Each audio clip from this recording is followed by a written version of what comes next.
Good morning. Welcome my YouTube channel Sudha English Classes. Look students, आज जो हम poem पढ़ रहे हैं an elementary school classroom in a slum, ये जो हमारी 12th के सिलेबस की प्लानिंग की बुक की पोयम है। इस पोयम को हम स्टार्ट कर चुके थे अपने लास्ट वीडियो में और हम इस पोयम के 2 पैराग्राफ 2 स्टैंजास कंप्लीट भी कर चुके थे। अब स्टार्टिंग के 2 स्टैंजास हम कर चुके थे, लास्ट के 2 स्टैंजास हमें करने हैं। लुक स्टूडेंट्स, एक बार हम रिवाइज कर लेते हैं कि फर्स्ट 2 स्टैंजास में पोइट क्या कहना चाहते थे। इस पोयम में जो पोइट है स्टीफन स्पेंडर, ये एक स्लम में एलिमेंट्री स्कूल है, उस स्कूल को डिस्क्राइब करते हैं। तो फर्स्ट स्टैंजा में एक्चुअली पोइट क्या कहते हैं, उस स्कूल के एटमॉस्फेयर को डिस्क्राइब करते हैं और वहाँ के जो स्टूडेंट्स हैं उन स्टूडेंट्स की फिजिकली एंड इकोनॉमिकली जो स्टेट है, जो कंडीशन है, उसको डिस्क्राइब करते हैं। देन पोइट सेकंड स्टैंजा में डिस्क्राइब करते हैं उस स्कूल की बिल्डिंग का एटमॉस्फेयर कि वहाँ की बिल्डिंग कैसी है। वहाँ पर कुछ डोनेशंस भी लगे हुए हैं, कुछ मीन्स डेकोरेशन की सामान वॉल पर लटके हुए हैं और वॉल भी कैसी है, गंदी सड़ी हुई वॉल है जो कि येलोइश हो रही है और वॉल पर कुछ हैंगिंग्स लगी हुई हैं और उन हैंगिंग्स का उन बच्चों की रियल लाइफ से कोई यूटिलाइजेशन नहीं है। ये इस तरह से कोई 2 पैराग्राफ कंप्लीट करते हैं। अब हम थर्ड स्टैंजास को देखते हैं। Look, Shakespeare, surely Shakespeare is big, the man a bad example। अब कोई कहते हैं कि जो वॉल पर शेक्सपियर का पिक्चर लगा हुआ है वो निश्चित रूप से बच्चों के लिए कैसा लग रहा है, वो शेक्सपियर एक शैतान की तरह लग रहा है, बेकार व्यक्ति लग रहा है। क्यों? क्योंकि शेक्सपियर जो थे वो इंग्लिश लिटरेचर के बहुत ही फेमस पर्सन थे, एपिटोम हाई लिटरेचर जिन्होंने लिखी थी। और इन बच्चों के लिए लिटरेचर क्या चीज़ है, वो भी इंग्लिश लिटरेचर, उसका कोई यूटिलाइजेशन नहीं है। इसलिए ये शेक्सपियर को नहीं जानते और एक ऐसे व्यक्ति की पिक्चर वॉल पर लगी होना जिसके बारे में वो नहीं जानते या वो उनकी रीच से बहुत दूर है, तो वो उनको अट्रैक्ट नहीं करेगी, वो उसके लिए सोचेंगे कि ये तो कोई बेकार व्यक्ति है। ऐसे ही second, the map a bad example, और वॉल पर जो मैप लगा हुआ है वो भी स्टूडेंट्स के लिए, उन बच्चों के लिए जो स्लम्स के बच्चे हैं उनके लिए बैड एग्जाम्पल है। क्यों? क्योंकि मैप पर पूरा वर्ल्ड है लेकिन वो तो जानते ही नहीं है। वो क्या जानते हैं, केवल और केवल अपने स्लम्स को, फॉगी एरिया और स्टारलेस स्काई, केवल उनकी जो लाइफ है वो वहीं तक ही लिमिटेड है। With ships and sun and love tempting them to steal. अब पोइट कहते हैं कि उस मैप पर जो शिप है, सन है, प्यार है, वो केवल उनके लिए इस चीज़ का कोई मतलब नहीं है। अब जब बच्चे उस चीज़ को देख रहे हैं, जब बच्चे ऐसी चीज़ को देखेंगे जो उनकी आउट ऑफ रीच है उनसे, तो ऑब्वियसली वो उस चीज़ के लिए अट्रैक्ट होंगे और फिर उसे चुराने की कोशिश करेंगे। इससे क्या होगा, उनकी जो लाइफ है, उनकी लाइफ में बैड हैबिट्स डेवलप होंगी। इसलिए पोइट कहते हैं कि जो शेक्सपियर हेड है, मैप है, वो इनके लिए यूजलेस है, एक बैड एग्जाम्पल है। 4 lives that slyly turn in their cramped hall।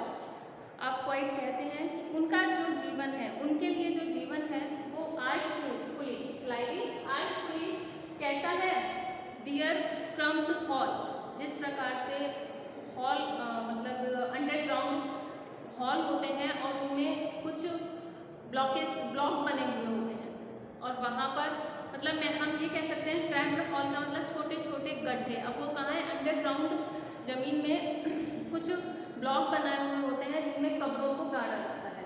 तो पोइट कह रहे हैं कि उनका जीवन भी लगभग ऐसा ही है। From fog to endless night, उनका जो जीवन है फॉग से शुरू होता है और उनकी नाइट एंडलेस होती है। फॉग से क्यों शुरू होता है, क्योंकि जब मॉर्निंग में वो उठते हैं तो वो आसपास इंडस्ट्रियल एरियाज में रहते हैं जहाँ से धुआं उठकर जो स्काई है वो कैसा होता है, फॉगी हो जाता है।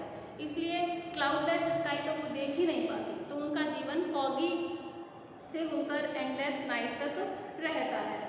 ऑन दियर स्लैग हीप मतलब कूड़े का ढेर। उनका जो जीवन है वो केवल कूड़े के ढेर जैसा ही रह जाता है। कूड़े के ढेर से वो बनते हैं और वहीं पर रह जाते हैं। These children wear skins peeled through by bones। अब पोइट कहते हैं कि उन बच्चों ने जो बॉन के ऊपर, उनकी हड्डियों के ऊपर जो स्किन पहनी हुई है, मीन्स वो इतने दुबले पतले बॉडी के हैं, इतने दुबले पतले शरीर के हैं, वो पोषण के शिकार हैं कि उनकी हड्डियाँ जो है वो उनकी स्किन से बाहर झांकती हुई दिखाई दे रही है। कहने का मतलब पोइट का ये है कि वो इतने पतले शरीर के हैं कि उनकी हड्डियों की एक एक हड्डियाँ बॉडी की वो उनकी स्किन में से बिल्कुल क्लियर दिख रही हैं। And spectacles of steel with mended glass. और पोइट फिर कहते हैं कि उन्होंने जो किसी स्टूडेंट्स ने जो स्पेक्टेकल यूज़ किया हुआ है वो स्पेक्टेकल कैसा है, मैंडेड ग्लास है। जैसे कि किसी ने उसको फेंक दिया और थोड़ा बहुत रिपेयर करके उन बच्चों ने यूज़ कर लिया हुआ हो। Like bottle bytes on stones. जैसे कि हम एक बॉटल पर क्या फेंकते हैं, स्टोन फेंकते हैं, तो उस बॉटल पर स्क्रैचेस हो जाते हैं, टुकड़े टुकड़े से हो जाते हैं। बिल्कुल उसी तरह जो स्पेक्टेकल के ग्लास हैं, स्टूडेंट्स बच्चों के स्पेक्टेकल्स के जो ग्लास हैं वो बिल्कुल इसी तरह ही हैं। All of their time and space are फ्लॉगी स्लम। उनका जो पूरा समय है वो कैसा हो जाता है, फ्लॉगी स्लम की तरह ही रह जाता है, एक अनडेवलप्ड एरिया की तरह ही रह जाता है। वो वहीं अनडेवलप्ड एरिया में बॉर्न होते हैं और उनका एंड भी वहीं हो जाता है। So blot their maps with slums as big as doom. इसलिए उनका जो ये मैप जो लगा हुआ है उसका उनके लिए कोई यूटिलाइजेशन नहीं है। नेक्स्ट पैराग्राफ में अब पोइट क्या करते हैं, कुछ लोगों से अपील करते हैं कि उन स्लम्स की कंडीशन को हम रिकवर कर सकते हैं, उनमें कुछ सुधार कर सकते हैं। वो कैसे कर सकते हैं वो देखिए। Unless governor inspector visitors, governor inspectors visitors, poet इन लोगों से अपील कर रहे हैं। This map became their window.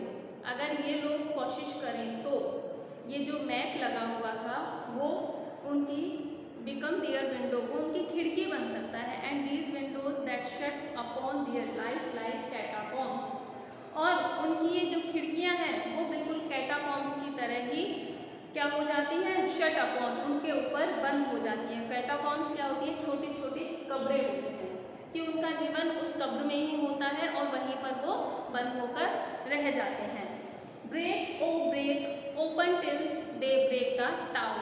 अब जो पोइट हैं वो गवर्नर इंस्पेक्टर विजिटर्स से अपील करते हैं कि ब्रेक ओ ब्रेक, इन दीवारों को, इन लिमिटेशंस को तोड़ो, till they break the town. और जो तब तक तोड़ो जब तक ये जो स्लम का एरिया है वो एक टाउन में चेंज ना हो जाए, टाउन में टर्न ना हो जाए, कन्वर्ट ना हो जाए।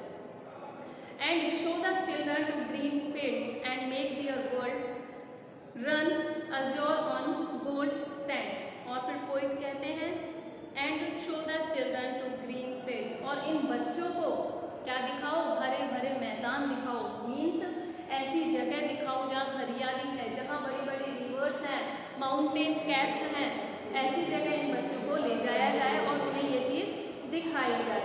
And make their world run azure on gold sand, और उनका जो संसार है उसे इस तरीके से एकदम आसमानी कर दो, ब्लू कर दो, ऑन गोल्ड सैंड, सुनहरी सैंड के ऊपर, सुनहरी जो रेत है वो चमकदार रेत पर उनका जो संसार है उसे बदल दो। And let their tongue run naked into books and white and green leaves open.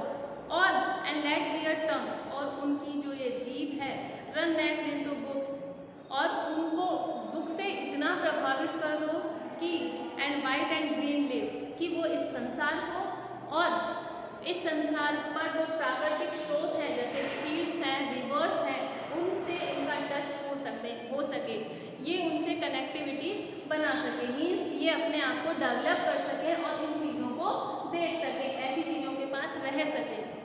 History theirs whose language is the sun. और फिर लास्ट में पोइट कहते हैं कि जिस प्रकार से जो सूरज अपनी रेस से सन रेज से पूरा जो वर्ल्ड है वो शाइनिंग हो जाता है, चमकदार हो जाता है, उसी प्रकार से इन बच्चों की लैंग्वेज को चेंज करके, मीन्स इन्हें एजुकेटेड करके, इन्हें एजुकेशन देकर हम लोग इनके हिस्ट्री को, इनके इतिहास को बदल सकते हैं। और इस प्रकार से जो पोइट है गवर्नर से, विजिटर से और इंस्पेक्टर से अपील करते हैं कि हम इस प्रकार से इन स्लम्स को थोड़ा सा चेंज कर सकते हैं और उनकी लाइफ को डेवलप कर सकते हैं। कैसे? एजुकेशन से। एजुकेशन के माध्यम से लाइफ चेंज की जा सकती है। वो more and more education get करें, प्राप्त करें और अपने लाइफ स्टाइल को जीना सीखें, लाइफ स्टाइल को थोड़ा चेंज करें, स्टाइलिश करें और उसके बाद वो अपनी लाइफ को थोड़े चेंज करके सर्वाइव करें। इस प्रकार से जो पोइट है इस पोयम में स्लम्स की कंडीशन को एक्सप्रेस करते हैं और उन्हें किस प्रकार हम मेंड कर सकते हैं, रिकवर कर सकते हैं, उस चीज़ को बताते हैं। ओके, आई होप कि आपको ये पोयम समझ में आई होगी। If you have any query then please comment me on the comment box. Thank you students.